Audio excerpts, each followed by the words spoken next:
Assalamualaikum warahmatullahi wabarakatuh. Alhamdulillah nahmaduhu wa nasta'inuhu wa nastaghfiruh wa na'udzu billahi ta'ala min sururi anfusina wa min sayyiati a'malina. May yahdihillahu fala mudilla lahu wa may yudlil falan tajida lahu waliyyan mursyida. Asyhadu an la ilaha illallah wahdahu la syarika lah, khassana bi khairi kitabin unzil wa akramana bi khairi nabiyyin ursil. وأتم علينا النعمة بأعظم منهاج الإسلام. اليوم أكملت لكم دينكم وأتممت عليكم نعمتي ورضيت لكم الإسلام دينا وأشهد أن سيدنا وإمامنا وأسوتنا وحبيبنا وقائد دربنا محمدا عبد الله ورسوله أدى الأمانة وبلغ رسالة ونصح للأمة وجاهد في الله حق جهاده حتى أتاه اليقين وتركنا على محجة البيضاء ليلها كنهارها لا يزيغ عنها إلا هالك من يطع الله ورسوله فقد فاز فوزا عظيما ومن يعص الله ورسوله فقد ضل ضلالا مبينا. اللهم صل وسلم على هذا الرسول الكريم وعلى آله وصحابته وحين اللهم على سنته وأمتنا على ملته واحشرنا في زمرته مع الذين أنعمت عليهم من النبيين والصديقين والشهداء والصالحين وحسن أولئك رفيقا. سبحانك لا علم لنا إلا ما علمتنا إنك أنت العليم الحكيم. اللهم افتح لنا فتوح العارفين. اللهم أرنا الحق حقا وارزقنا اتباعه وأرنا الباطل باطلا وارزقنا اجتنابه. Yang terhormat Bapak Rektor Prof. Edi Nur Sasongko dan para senior seperti Prof. Uco dan juga Kang Supriyadi, Profesor Supriyadi yang saya biasa panggil Kang Supriyadi, ya, dan juga para guru besar. Alhamdulillah dengan izin Allah kita bisa bersilaturahim dan kita bisa berbagi sesuatu, ya, terutama tentang agama. Rasulullah mengatakan, "May yuridillahu bi khairan yufaqihu fid din."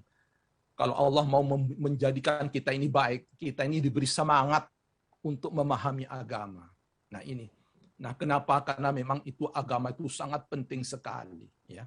Ada hal-hal yang tidak bisa dijangkau, bisa dipelajari oleh yang lain. Yaitu agama itu ada keunikan. Ya. Terutama dalam konteks yang bersifat beyond, ya, supra. Ya. Terutama, ya, bagaimana kita mengenal Allah ini, ya.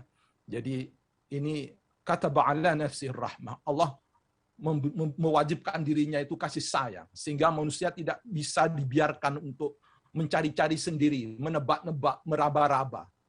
Siapa Allah itu? Man huwa Allah? Nah, ini hakikat agama itu diturunkan, ya, dan juga diturunkan seluruh nabi dan rasul. Untuk apa? Kata Al-Quran, وَلَقَدْ بَعَثْنَا فِي كُلِّ أُمَّةٍ رَسُولٍ أَنِ اعْبُدُوا اللَّهَ وَاجْتَنِبُوا الطَّاغُوتَ. Aku utus seluruh nabi dan rasul, kata Al-Quran, agar manusia itu mengenal dan mengabdi kepada Allah. Jangan menyembah yang bukan Allah. Nah, karena Allah itu gaib, sering kita ini tergelincir, menyembah, menuhankan yang bukan Tuhan. Nah ini, jadi oleh karena itu kita tidak boleh keliru ini. Jadi hakikat dari semua agama, hakikat dari semua nabi dan rasul diturunkan agar manusia itu jangan sampai keliru menuhankan. Nah, oleh karena itu ini yang paling pokok. Dan oleh karena itu siapa Allah itu? Di Al-Quran menjelaskan, Qul huwallahu ahad. Allah itu satu. Nah ini yang pokok. Itu menjadi visi yang besar. Yaitu, jadi apa yang dibawa oleh Nabi Adam, Nabi Muhammad, hakikatnya cuma satu. Jadi bagaimana, begitu juga syariat yang dibuat dalam rangka bagaimana akhirnya kita itu nyampe kepada Allah. Allah jadikan sebagai ultimate goal, tujuan utama.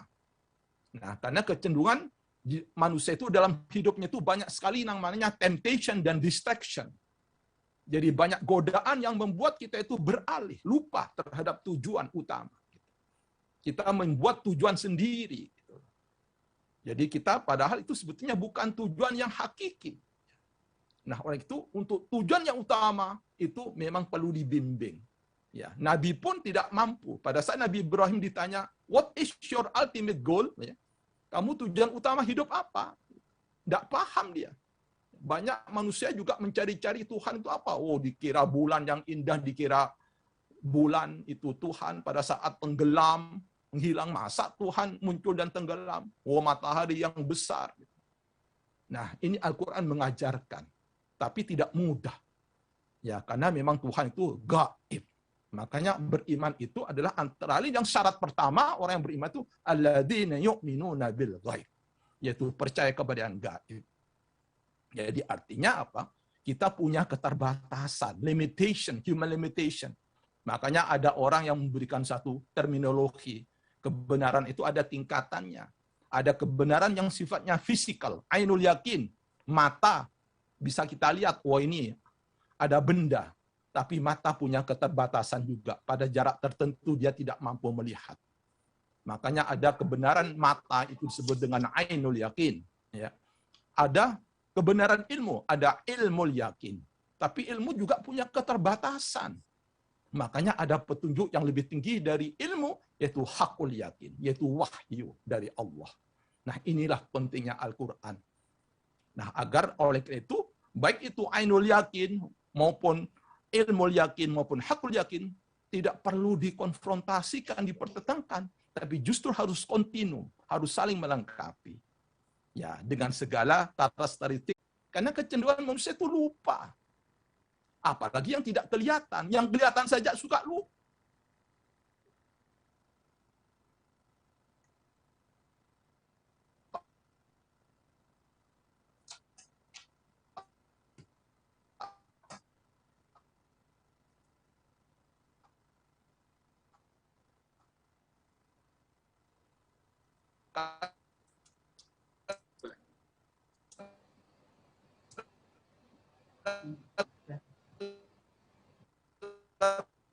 Kita lupa istri, padahal itu kelihatan.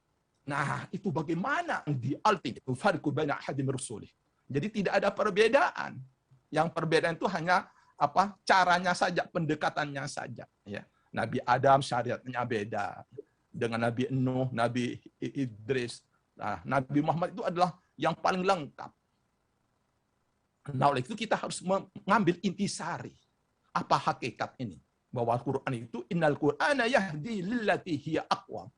Bahwa Al-Quran itu memberikan suatu guidance yang paling jitu, yang paling lengkap, yang paling lurus. Bahkan kalau kita ragu, itu kitab itu menantang kita. In kuntum fi raibin mimma nazzalna ala abdina fa'tu bi suratin min mithlih. Kalau kamu ragu kepada Al-Quran, silahkan bikin Al-Quran kalau bisa. Jadi betul-betul terbuka. Jadi hanya Al-Quran yang dijamin keasliannya. Karena apa? Inna nazzalna dzikra wa inna lahu lahafidun. Jadi kalau kita mau ragu-ragu, mari buktikan. Makanya Al-Quran itu yang pertama, dzalikal kitab la raiba fi. Tidak boleh ada sedikit pun keraguan. Ini keraguan tidak boleh. Kalau kita merasa memang hebat, silakan buktikan. Kalau Al-Quran itu memang nggak benar, walau Al-Quran itu punya kelemahan. Dan betapa banyak orang yang berangkat dari kebencian kepada Al-Quran untuk meneliti secara objektif, akhirnya dia takluk. Kemudian betul-betul mengakui kehebatan Al-Quran. Karena Al-Quran itu sangat terbuka. Tidak ada paksaan. Faman syaa falyu'min, faman syaa falyakfur. Kalau kamu mau, silakan percaya. La ikraha fiddin. Tapi semuanya punya konsekuensi. Man amila salihan falinafsihi wa man asaa fa'alaiha. Kalau kamu mau berbuat, tapi ingat, kamu punya tanggung jawab oleh Allah beri akal. Afala ta'qilun, afala tatafakkarun, afala tadabbarun. Bagaimana kamu menggunakan akal kamu itu? Nah, ini Al-Quran itu betul-betul luar biasa. Dan Al-Quran itu betul juga yang membawa itu juga luar biasa. Tidak hanya kitabnya. Makanya dikatakan, kalau kamu ingin tahu siapa Muhammad, yaitu Quran. Karena khulqul Quran. Walaupun secara lahiriah, Nabi Muhammad tidak ada. Tapi secara ruhaniah, yaitu Al-Quran. Masya Allah. Oleh itu, diberi tantangan terbuka. Kalau kamu masih ragu, ayo silakan bikin. Apalagi sampai yang melebihi dari Al-Quran, yang sama saja tidak mungkin. Adakah kitab sampai ini yang bisa dihafal, yang dari Makkah, Madinah, seluruh dunia.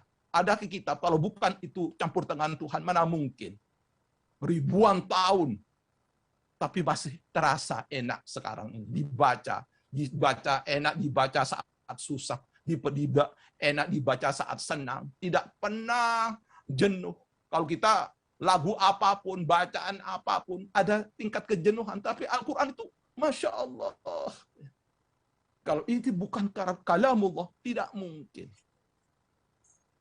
Nah ini, kita harus semakin mantap. Oleh karena itu Al-Quran itu luar biasa. Tidak hanya kitabnya, tapi juga yang membawa Al-Quran itu hebat. Sampai seorang yang non-muslim pun yang namanya Michael Hart membuat sebuah tulisan yang sangat objektif. Puluhan tahun dia menulis buku 100 ranking. Siapa manusia yang who is the most successful person in the human history? Siapa manusia yang paling sukses, yang paling berpengaruh, yang paling berdampak? Ternyata Michael Hart menempatkan Nabi Muhammad sebagai orang nomor 1 di dunia ini. Masya Allah. Kenapa? Karena dia punya visi besar, yaitu visi yang sifatnya alamiah, yaitu universal. Jadi Islam bukan hanya untuk orang Islam, tidak. Tapi Islam rahmatan lil alamin. Untuk for all. Bukan hanya untuk manusia, alam semesta, untuk binatang, untuk tumbuhan, memberikan berkah rahmat. Yaitu Muhammad itu rahmat. Masya Allah. Dan bagaimana kita ingin, ada bukti itu. Karena biasanya kalau kita scientific itu, prinsipal itu, basisnya adalah bukti. Baru percaya. Ini ada bukti. Ini ada warisannya. Jadi bukan ngawang-ngawang. Ini Al-Quran. Buktikan Al-Quran itu. Al-Quran itu Masya Allah. Dibaca oleh profesor, oke. Dibaca orang yang nggak paham, oke. Masya Allah. Masih ragukah? Adakah buku yang seperti Al-Quran itu? Yang bisa dihafal 30 juz. Bahkan ada anak yang baru umur 7 tahun hafal Quran. Gimana itu? Nah itu. Sanurihim ayatina fil afaq wa fi anfusim hatta yatabayyana annahu al-haq. Al-haqqu min rabbik. Kebenaran itu dari Tuhan. Nah ini. Makanya kita ini harus bersyukur kalau kita ini man arada ayata kalama ma'allah falyaqra'il Qur'an. Kalau kita ingin berdialog dengan Tuhan, itu hanya 2 cara. Pertama dengan salat, yang kedua dengan baca Quran. Itu kita berdialog dengan Al-Quran, dengan Allah. Alangkah indahnya. Masya Allah. Kapan waktu, anytime, anywhere. Kalau kita berdialog dengan menteri saja, kadang-kadang kita difoto, Masya Allah, ditaruh. Fotonya dipampang dengan presiden. Kita susahnya minta ampun, harus nunggu. Ini dengan Allah ini. Makanya kita ini luar biasa nih. Membudayakan Al-Quran, Pak Edi Nur Sasongko itu. Sudah pasti berkahnya luar biasa. Kalau kita cinta Al-Quran, ya, karena Quran itu karim, maka kita akan mulia. Karim itu adalah mulia. Ish kariman. Hiduplah dengan mulia. Masya Allah. Ya. Jadi kalau kita dekat dengan Al-Quran, kena dampak. Kena imbas. Ya. Ini. Itu teori. Kalau kita dekat dengan es dipegang, kok dingin ini. Bukan kita yang dingin, tapi kena imbas. Kalau kita dekat dengan api, Masya Allah. Kalau kita dekat dengan Al-Quran, kita akan mulia. Karena Al-Quran itu adalah instrumen kita mengenal man huwallah, yaitu Rasul. Sehingga kita tahu kebesaran Allah itu. Makanya sering dikatakan, wala dzikrullahi akbar. Mengingat Allah itu dahsyat. Luar biasa. Nah, tapi mari kita melakukan introspeksi. Dalam 24 jam itu seberapa banyak kita mengingat Allah. Atau seberapa banyak, berapa lama kita tuh mampu mengingat Allah. Karena banyak sekali namanya distorsi, banyak sekali temptation, banyak sekali pengalihan ya, yang membuat kita itu kemudian lupa. Makanya di Al-Quran dikatakan wala takum minal ghafilin. Ya, penyakit manusia yang paling berbahaya itu adalah apa? Lupa. Wala takunu kalladzina nasullah. Jadi jangan sampai kamu lupa. Karena kalau kamu sudah lupa Allah, apa akibatnya? Lupa diri, tidak tahu diri. Dari mana kita ini? Berapa lama kita di dunia? Dan mau kemana? Ini tidak tahu diri. Sehingga apa? Melampaui batas. Karena kita tidak tahu diri. Nah, Al-Quran ini supaya kita ini diberi cahaya, supaya kenal. Oh, yang tadinya gelap. Nah, jadi terang. Masya Allah. Minadz-dzulumat ilan nur. Makanya ilmu itu, kata ulama, nur, cahaya. Kalau orang bodoh itu apa? Al-jahlu dzulamun. Orang bodoh itu gelap.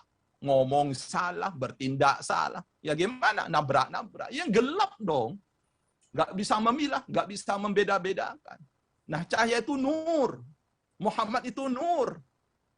Nah, kalau kita, makanya dalam kata Rasulullah, nawwiru buyutakum bisolati wa qiraatil Qur'an. Maka terangilah rumahmu itu ya, dengan apa? Dengan di situ diisi banyak sholat dan baca Al-Quran. Secara lahiriah, ya kita mungkin lampu, ya. Tapi secara batinnya, ya banyak orang yang rumahnya luas, terang benderang, tapi hatinya gelisah, sedih, takut, cemas. Kenapa? Karena dia apa? Disconnect. Nah ini, nggak nyambung dengan Al-Quran, nggak nyambung dengan Allah. Makanya Al-Quran itu menggiring manusia supaya apa? Connect. Nah, kalau sudah connect, maka aliran itu Masya Allah. Dekat dengan Allah. Kalau kita sudah dekat dengan Allah, apa kata Allah? La takhaf wa la tahzan. Innallaha ma'ana. Kamu tidak perlu lagi takut. Kamu tidak perlu lagi sedih, cemas. Tidak ada. Walaupun takut paling sebentar. Kenapa? Karena dia sudah tahu caranya. Exitnya itu sudah tahu. Caranya apa? Kata Al-Quran, fafiru ilallah, faruddu ilallah. Itu. Sama seperti Abu Bakar. Abu Bakar pada saat lari dari kejaran pembunuhan bersama Rasulullah di Gua Thur. Dan saat itu musuh kaum kafir Quraisy sudah ada di bibir gua. Masya Allah. Telapak kakinya sudah kelihatan. Masya Allah. Ketakutan Abu Bakar. Ketakutan yang luar biasa. Kemudian Rasulullah mengingatkan, ya Abu Bakar, ma dhannaka tsanyan Allahu tsalitsuma. Wahai Abu Bakar, sambil berbisik, apa kamu kira kita berdua? Kita bukan tidak berdua, Allah yang ketiga. Masya Allah. La takhaf wa la tahzan, innallaha ma'ana. Jangan takut, jangan sedih. Allah bersama kita. Masya Allah. Nah, ini sangat relevan. Kita adopsi prinsip kebersamaan Allah. Meskipun kita tuh banyak ujian, tantangan, kesulitan. Tapi kalau kita responnya tepat dan benar, yaitu lari kepada Allah, apa yang terjadi? La khaufun alaihim wa la hum yahzanun. Tidak gentar. Masya Allah. Meskipun berbagai ujian, kesulitan, tantangan, masalah bertubi-tubi, dia tahu ada Allah Rabbul Alamin. Tuhan segala Tuhan. Masya Allah. Ini yang mahal. Ini ajaran yang dahsyat ini. Yang dibawa oleh Nabi Muhammad. Agar manusia mengenal man huwa Allah. Kalau orang sudah kenal Allah, apalagi sehat, sakit, terasa nikmat. Apalagi punya uang. Tidak punya uang, nikmat. Makanya apa? Ala kulli halin alhamdulillah. Segala cuaca. Kenapa? Karena sudah tenang, nikmat itu. Masya Allah. Sama bagaimana kalau kita sedang jatuh cinta. Kuburan itu. Saya sering melihat di Jakarta itu, di kuburan itu. Kuburan itu, bukankah kuburan itu angker? Tapi bagi orang yang sedang kasmaran, maka berubah menjadi indah. Kuburan saja di dunia menjadi indah kalau orang sedang dilanda cinta. Walaupun kita tuh disiksa oleh pacar kita, Masya Allah, tidak terasa. Itulah. Makanya kita, apalagi kalau kita memiliki cinta kepada Allah. Gimana caranya supaya kita mencintai Allah? In kuntum tuhibbuna Allah fattabi'uni. Kalau kamu ingin dicintai oleh Allah, ikuti Muhammad. Tapi bagaimana kita mengikuti Muhammad? Muhammad sudah tidak ada. Ya itulah Al-Quran. Itulah Muhammad. Gitu. Secara lahiriah, ya sudah tidak ada. Tapi secara ya, ruhaniah, karena orang semakin matang, tidak perlu lagi lahiriah. Yang penting adalah konsepnya, filosofinya. ruhnya, semangatnya. Nah, ini yang harus kita tangkap, spirit of Al-Quran. Bagaimana ruh Al-Quran itu? Yaitu hakikatnya itu Muhammad. Membawa risalah, tugas. Jadi hidup kita ini tidak sekedar hidup, tidak. Risalah al-azimah, a great vision. Visi yang besar yang akan menimbulkan suatu a great action, a great impact. Nah, Masya Allah. Jadi tidak heran kalau Rasulullah memberikan suatu dampak yang luas. Kenapa? Risalahnya itu, visinya bukan ece-ece. Rahmatan lil alamin. Blessing for all. Makanya kalau Udinus ingin menjadi hebat, harus meniru visi besar. Yaitu Udinus bukan hanya untuk Udinus, tapi Udinus untuk for all. Udinus untuk tidak hanya untuk Udinus, tapi juga untuk Jawa Tengah, juga untuk Jawa, juga untuk Indonesia, juga untuk Asia, dan bahkan untuk dunia. Wah, ini luar biasa. Jadi betul-betul kita ini diajarkan oleh Rasulullah untuk memiliki suatu a great vision. Apa kata ulama? Makimatul insan. Di mana nilai manusia? Nilai manusia itu bukan di fisiknya, tapi di visinya. Nah, Al-Quran itu memiliki visi. Visi apa? Visi ketuhanan, risalatillah. Yang kedua, visi risalatinnas, visi kemanusiaan. Makanya apa yang orang yang terbaik itu bukan orang yang apa? Anfa'uhum linnas, bukan lil muslimin. Tapi untuk manusia. Sangat luas, Masya Allah. Jadi kalau Islam itu dicurigai, ditakuti, itu salah paham itu. Wong Islam itu hudan linnas, Al-Quran hudan linnas, bukan hudan lil muslimin. Islam itu rahmatan lil nas, lil alam, bukan lil muslimin, bukan lil Indonesian, tidak. Masya Allah, ini a great vision. Nah itulah, padahal sebelum Islam datang, apa yang terjadi saat itu penuh dengan kabilah-kabilah, asabiyah, pengelompokan. Tapi Islam membawa satu basis konsep baru, yang terbaik di antara kamu adalah ketakwaan. Bukan warna kulit, tidak. Bukan turunan, tidak. Inna akramakum indallahi atqakum. Masya Allah, sangat open, sangat universal. Bukankah prinsip-prinsip agama itu sesuai dengan prinsip-prinsip scientific principle yang menekankan kepada aspek keterbukaan, universalitas. Luar biasa. Makanya kata Al-Quran, antumul a'laun in kuntum mu'minin. Kamu akan unggul kalau kamu betul-betul beriman. Jadi ini menjadi satu introspeksi kepada kita. Kenapa kita ini belum unggul? Kenapa kita ini belum hebat? Jangan-jangan keimanan kita tuh hanya berhenti kepada kognitif saja. Ya, baru kita ketahui saja. Belum dihayati, belum menjadi attitude and behavior. Padahal Tuhan tuh sangat benci kalau kita itu hanya berbicara, tapi kita tidak berbuat. Kabur maqtan indallah an taqulu ma la taf'alun. Islam itu harus betul-betul holistik. Iman ya amal, tidak cukup hanya percaya saja, iman saja. Bukti amal saleh. Yaitu amal yang profesional, yang memberikan manfaat. Nah, ini ajaran Al-Qur'an. Nah, oleh karena itu luar biasa. Makanya ini saya sangat apresiasi. Jadi Prof. Edis Nur Sasongko mudah-mudahan bisa menjadi pahala, karena kata Rasulullah, barang siapa orang membuat satu tradisi baru, maka dia akan mendapatkan pahala tradisi itu dan pahala dari orang yang melanjutkan. Nah, jadi nanti misalnya kita semuanya sudah tidak ada, sudah meninggal, tapi tradisi ini dilanjutkan, maka insya Allah pembuat tradisi itu tetap mendapatkan amal jariah dari itu. Man sana sunatan hasanatan falahu ajruha wa ajru man amila biha. Begitu juga sebaliknya. Kalau kita berbuat sesuatu yang negatif, tidak hanya kita menanggung dosa perbuatan itu, tapi termasuk orang yang meniru perbuatan dosa kita. Menjadi muta'adiyah, berlipat-lipat. Nah, ini mudah-mudahan yang berlipat-lipat itu bukan dosa tapi yang negatif, tapi justru yang positif.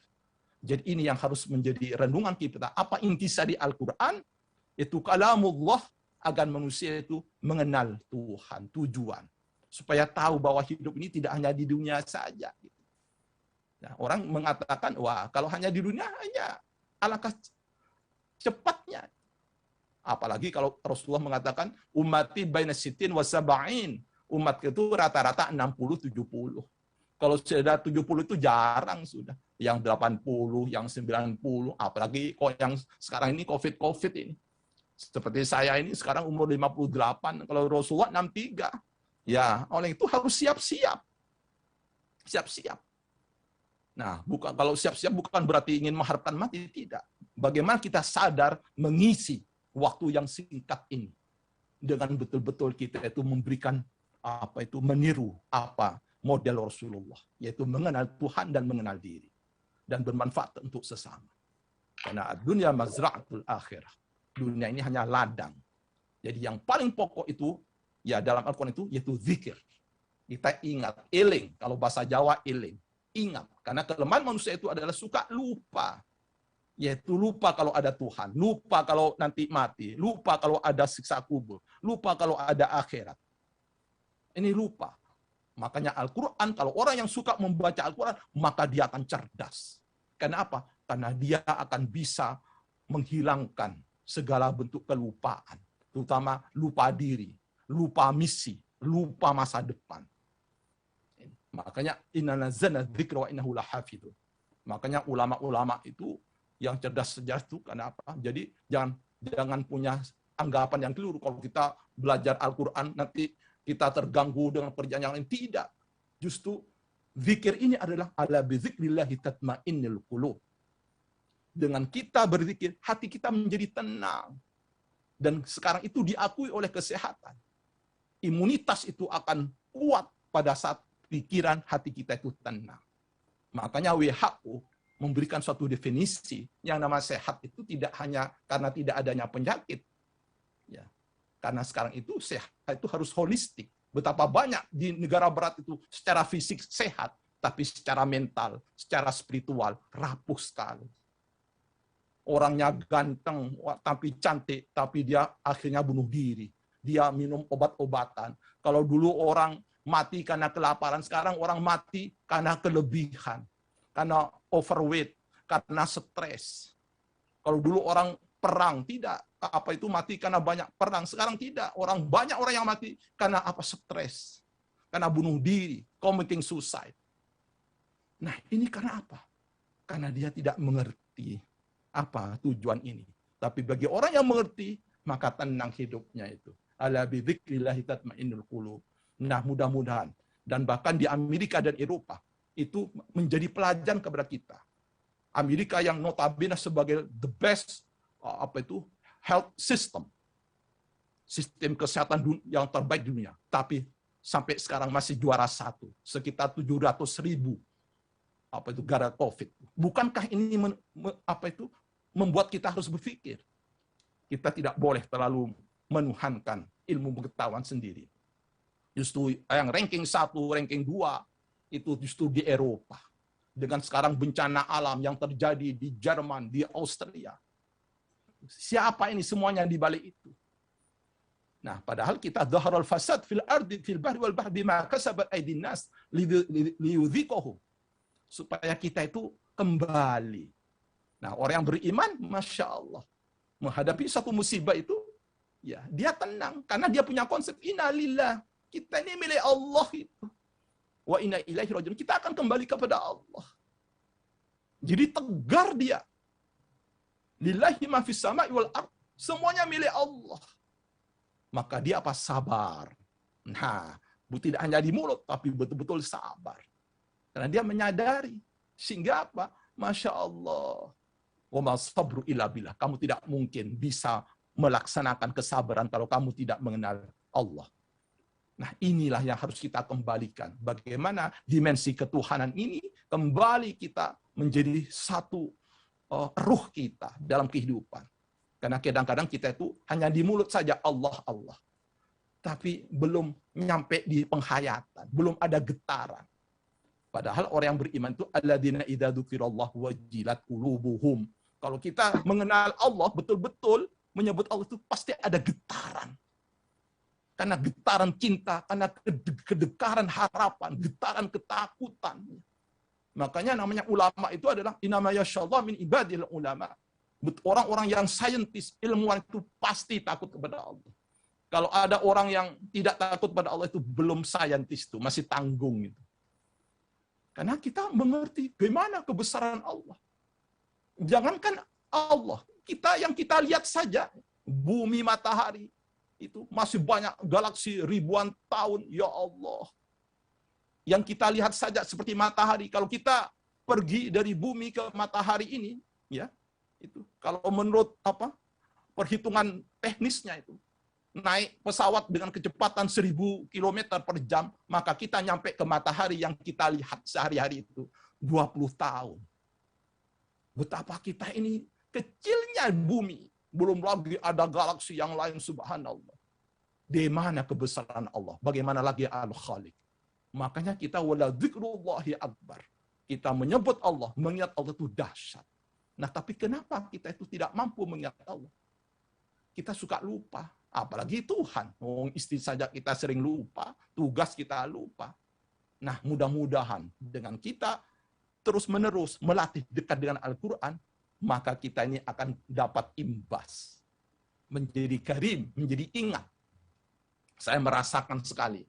Ya, gara-gara saya dekat dengan Gus Dur, ya, saya ini orang jalanan, ya, tapi alhamdulillah, wah, dekat dengan Gus Dur, saya langsung jadi konjen. Ya Allah, itu begitu enaknya orang yang berkuasa. Ya, saya nggak pernah masuk Kemlu, ya, dan sampai sekarang saya satu-satunya konjen yang bukan PNS. Aturannya tidak boleh, tapi bagi orang yang berkuasa aturan itu tidak berlaku. Bagi Gus Dur tidak berlaku itu. Yang berlaku ada kepentingan nasional. Karena aturan itu yang bikin manusia. Ya, Gus Dur juga manusia, jadi bisa itu membypass. Tapi apa yang terjadi? Pada saat Gus Dur diturunkan, ternyata satu paket saya diturunkan juga.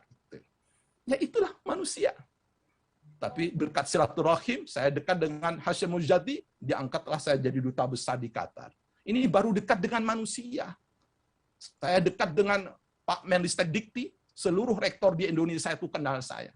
Kalau ada rektor nggak kenal saya itu berarti rektor kurang gaul itu. Kenapa? Bukan saya hebat, tapi karena saya dekat dengan menteri. Andai saja saya dekat dengan presiden, di Indonesia nggak ada yang sulit. Bagaimana lagi kalau kita ini dekat dengan Allah Rabbul Alamin. Ini yang dibawa oleh Muhammad itu. Bagaimana kita ini bisa mengenal dan dekat dengan Allah. Yaitu melalui apa? Sujud. Wasjud waqtarib. Sujud, kamu akan dekat dengan Allah. Nggak tanggung-tanggung. Ini ajaran Islam itu bukan supaya kita dekat dengan menteri, dekat dengan presiden. Menteri berapa lama? Rektor berapa lama? Menteri paling 10 tahun. Kadang-kadang nggak sampai. Presiden sekarang sudah ada batasannya. Tapi kalau Allah, kapan saja, di mana saja. Nah, ini ajaran yang great vision. Wa may tawakkal Allah fawasbuh. Kalau kamu betul-betul bertakwa kepada Allah, bertawakal kepada Allah yang akan menanggung. Kamu akan kuat. Kalau kita bersandar kepada tembok, tembok roboh ikut roboh. Kita bersandar kepada kursi, kursi ambruk ikut ambruk. Tapi kalau kita bersandar kepada Allah, pernahkah Allah itu ambruk, roboh? Pernahkah Allah itu turun tahta? Nah, ini ajaran Muhammad agar kita ini bersandar kepada Allah. Nah, mudah-mudahan Bapak Ibu dengan kita ini semuanya terus berusaha untuk memahami dan mengamalkan Al-Quran, mudah-mudahan kita akan mulia. Nilai kita itu berubah dari dzulumat ila nur, dari kegelapan menjadi cahaya. Sehingga apa? Kita itu Masya Allah, yarfa'illahu ladina amanu ladina utul ilma derajat. Derajat kita itu naik. Dan insya Allah kita itu berhak mendapatkan surga yang tinggi juga karena keilmuan kita ini. Karena berkah Al-Quran.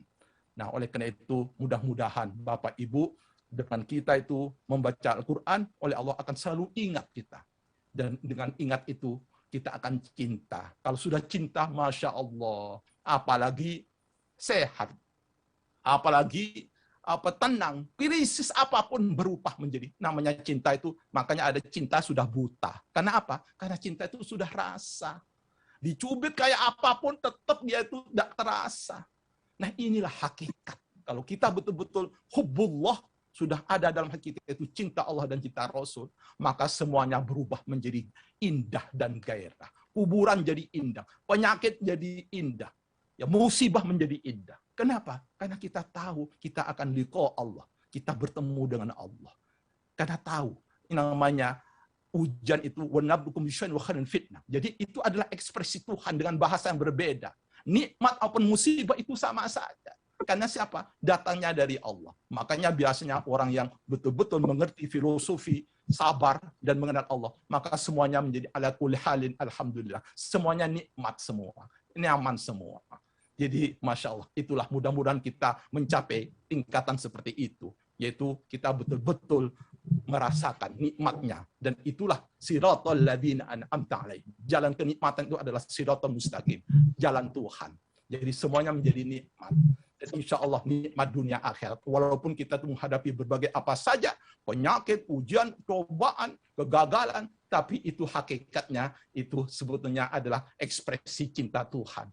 Yaitu berupa yang enak maupun tidak enak. Selama itu dari Tuhan, maka kita menjadi ridho. Kita mardo, rodian mardiyah. Kita ridho dan diridhoi. Nah, mudah-mudahan kita semuanya menjadi orang yang puas, menjadi orang yang ridho, dan diridhoi oleh Tuhan, karena kita sudah mengenal dan dekat dengan Tuhan melalui Nabi Muhammad. Demikian yang bisa saya sampaikan, kurang lebih